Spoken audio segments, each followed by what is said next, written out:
Answer ఇచ్చారు. వారు చెప్పింది ఏంది,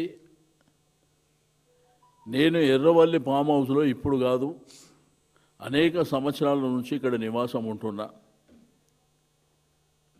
రీసెంట్గా సమ్మక్క సరళమ్మ జాతర కూడా వారిని మంత్రులు వెళ్ళి ఇన్వైట్ చేసింది కూడా మనం చూసినాం. పొన్నం ప్రభాకర్ గారు మంత్రి గారు కూడా ఇన్వైట్ చేసింది కూడా మనం చూసినాం. అయితే ఇక్కడ చట్టం ఏం చెప్తుంది, కాన్స్టిట్యూషన్ చెప్తుంది ఏంది, సీనియర్ సిటిజన్స్ ఎవరన్నా ఉన్నప్పుడు, 60 సంవత్సరాల పైబడిన వాళ్ళు ఉన్నప్పుడు, మహిళలు అయినప్పుడు, ఫిజికల్లీ హ్యాండిక్యాప్ అయినప్పుడు తప్పకుండా వాళ్ళ దగ్గరికి వెళ్ళి వాళ్ళు విచారణ చేసుకోవచ్చు అనేది చాలా స్పష్టత ఉంది. వారు క్లియర్గా చెప్పాను, నేను ఇక్కడనే నివాసం ఉంటున్నా, మీరు ఎప్పుడైనా రావచ్చు, ఒక రోజు ముందు చెప్పి రావచ్చు అని చెప్పి వారు చెప్పారు. మళ్ళీ కక్షపూరితంగా నందినగర్కి వెళ్ళి నోటీస్ తీసుకెళ్ళి గోడ కంటించేటువంటి, అంటే ఎవరిని కించపరుస్తారు మీరు? అంటే ప్రజాస్వామ్యంలో ఇది రైటా? ఒకవేళ బాధ్యత గల పౌరుడిగా నేను అటెండ్ అవుతా అని వారు చెప్పారు. వాళ్ళు నిన్న మొన్న చేసినటువంటి ఈ పద్ధతులు ఏదైతే ఉన్నదో తప్పుడు పద్ధతులు, మేము కోర్టుకు పోతే ఒక నిమిషం కూడా మాకు ఫేవర్గా ఆర్డర్ వస్తుంది.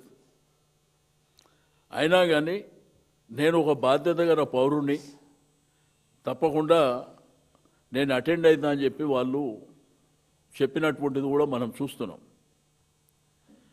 కానీ ఇక్కడ జరుగుతున్న పరిణామాలు ఏంది, అసలు ఏం చేస్తున్నారు మీరు, ఏం పద్ధతులు ఇవి? మీ ప్రభుత్వం చేసేటువంటి విధి విధానాలు, ఒకవైపున ప్రజలకేమో ఎలక్షన్ల ముందు మేనిఫెస్టో పెట్టి అల్లావుద్దీన్ అద్భుత దీపాన్ని తీసుకొచ్చిడ మీ చేతికిస్తా, మీరెవరు భోజనం చేసే అవసరం లేదు, మేమే వండుకొచ్చి తినిపిస్తామని రకరకాల హామీలు మీరు ఇచ్చారు. కానీ ఈరోజు మీరు చేస్తుంది ఏంది? కనీసం వారి వయసు రీత్యా వారిని గౌరవించవలసినటువంటి బాధ్యత మీకు లేదా?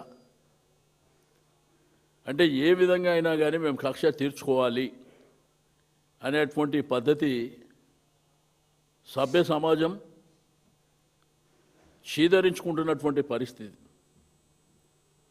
అందుకే మా పార్టీ పరంగా రాష్ట్రంలో ఉన్నటువంటి మా నాయకత్వం, మా ఎమ్మెల్యేలు కావచ్చు, ఎంపీలు కావచ్చు, మాజీ శాసనసభ్యులు కావచ్చు, మాజీ పార్లమెంట్ సభ్యులు, మాజీ రాజ్యసభ సభ్యులు కావచ్చు, అదేవిధంగా మాజీ శాసనసభ్యులు కావచ్చు, మా పార్టీకి సంబంధించి వివిధ హోదాల్లో పనిచేసినటువంటి కార్పొరేషన్ చైర్మన్లుగా చేసిన వాళ్ళు కానీ, కార్పొరేటర్లు, వార్డు మెంబర్లు, జెడ్పీటీసీ, ఎంపీటీసీ, మరి అదేవిధంగా జిల్లా పరిషత్ చేసిన వాళ్ళు కానివ్వండి, మా గులాబీ సైన్యానికి, వారితో పాటు ఈ రాష్ట్రంలో ఉన్నటువంటి మేధావి వర్గానికి, అడ్వకేట్లకు కానివ్వండి, డాక్టర్లకు కానివ్వండి, ఇంటలెక్చువల్స్, విద్యార్థులు, మహిళలు అందరికీ రిక్వెస్ట్ చేస్తున్నాం, రేపు పెద్ద ఎత్తున నిరసన చెప్పాలని చెప్పి నేను ఈ సందర్భంగా తెలియజేస్తూ ఉన్నాను. అది కూడా ఒక శాంతియుతమైనటువంటి నిరసన. మీకు గ్రామ శాఖలో కానివ్వండి, జిల్లా హెడ్ క్వార్టర్ కానివ్వండి, నియోజకవర్గ హెడ్ క్వార్టర్ కానివ్వండి, నియోజకవర్గంలో ఉన్నటువంటి మున్సిపాలిటీ హెడ్ క్వార్టర్ కానివ్వండి, అన్ని దగ్గర కూడా పెద్ద ఎత్తున రేపు రాస్తారోకో ధర్నాల కార్యక్రమాలు చేయండి. శాంతియుతమైనటువంటి వాతావరణంలోనే చేయండి. ఈ ప్రభుత్వం చాలా రోజులు ఉండే పరిస్థితిలో లేదు. ఇష్టం, మా దగ్గర అధికారం ఉన్నది కాబట్టి మా ఇష్టం ఉన్నట్టు మేము చేసుకుంటాం. ఇది ఏం పద్ధతి, ఏం ప్రజాస్వామ్యం ఇది? మీరు చూసినారు, కేసీఆర్ గారు నేను అటెండ్ అవుతాను రాసిండు. మీరు రండి,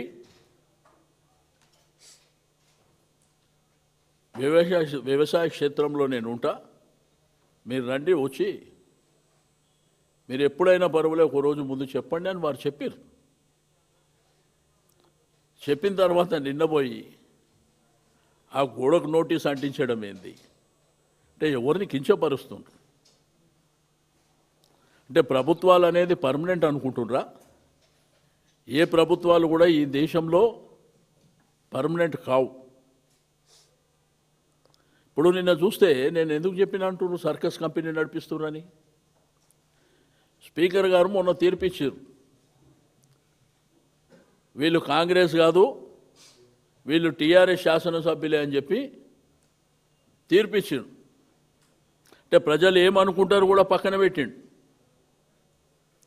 వాళ్ళు ఇప్పుడు మున్సిపల్ ఎలక్షన్లల్లో ప్రచారంలో ఉన్నారు కాంగ్రెస్ పార్టీ.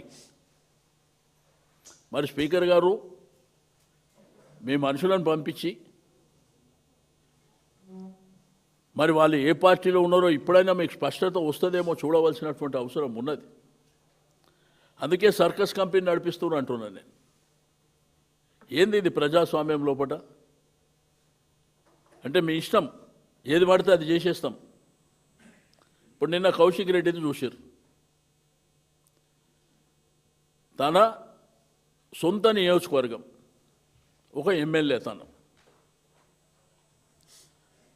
తన సొంత పుట్టిన గ్రామం వేనవంక, ఆ గ్రామంలో సమ్మక్క సరళమ్మ జాతర ప్రతి 2 సంవత్సరాలకు ఒకసారి చాలా గ్రాండ్గా జరుగుతుంది. సరే, అక్కడ ట్రస్టీ ఉన్న వాళ్ళకేమో కోర్టు డైరెక్షన్ ఇచ్చిండ్రు, వాళ్ళ ఆధ్వర్యంలో జరగాలనేది నేను పేపర్లో టీవీలో కానీ అక్కడ చెప్పినటువంటి అధికారులు. నేను పోలీస్ డిపార్ట్మెంటుకు డీజీపీ గారు కానీ అక్కడ ఉన్నటువంటి కమిషనర్ గారు కానివ్వండి, ఒక నియోజకవర్గానికి సంబంధించిన శాసనసభ్యుడు తన నియోజకవర్గంలో జరిగేటువంటి జాతరలో కుటుంబ సభ్యులతోనే అటెండ్ చేసుకునేటువంటి రైట్ ఉండదా? కోర్టు చెప్పింది ట్రస్టీ వాళ్ళని చేయమని చెప్పింది తప్ప అక్కడ ప్రజల్ని కానీ ప్రజాప్రతినిధులను కానీ అలో చేయొద్దని ఎక్కడని చెప్పిందా? ఒకవేళ ఘర్షణాపూరితమైనటువంటి వాతావరణం మీకు ఏమన్నా అనిపిస్తే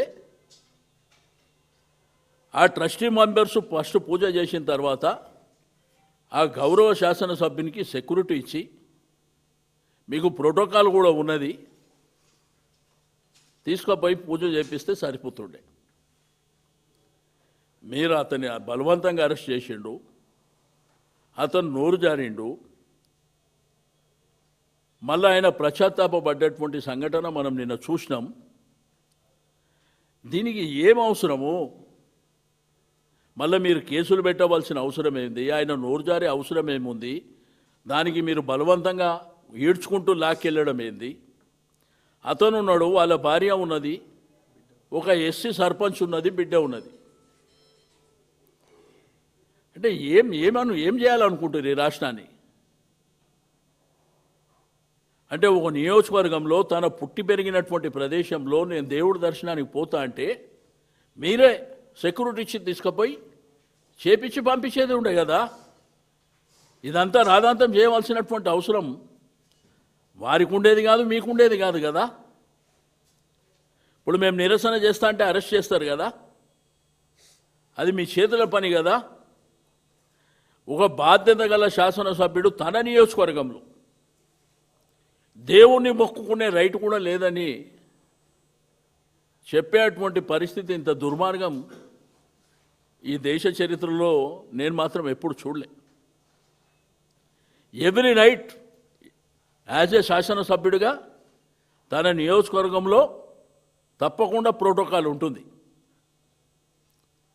అక్కడ ఉన్న వాతావరణంలో ఏమన్నా 2-3 గ్రూపులు ఉండి విభేదాలు ఉన్నా కూడా వాళ్ళని దర్శనం చేపించి ఇతను కూడా తీసుకుపోయి దర్శనం చేపిస్తే ఓడిచిపోయే అటువంటి దానికి ఒక యుద్ధ వాతావరణాన్ని క్రియేట్ చేసి, రెండోది ఇక్కడ కేసీఆర్ గారి పట్ల నిన్న మొన్న జరిగిన పరిణామాల పట్ల చట్టం చాలా క్లియర్గా అడ్వకేట్లు చాలామంది మాట్లాడుతున్నారు, మీడియాలో సోషల్ మీడియాలో కూడా మాట్లాడుతున్నారు.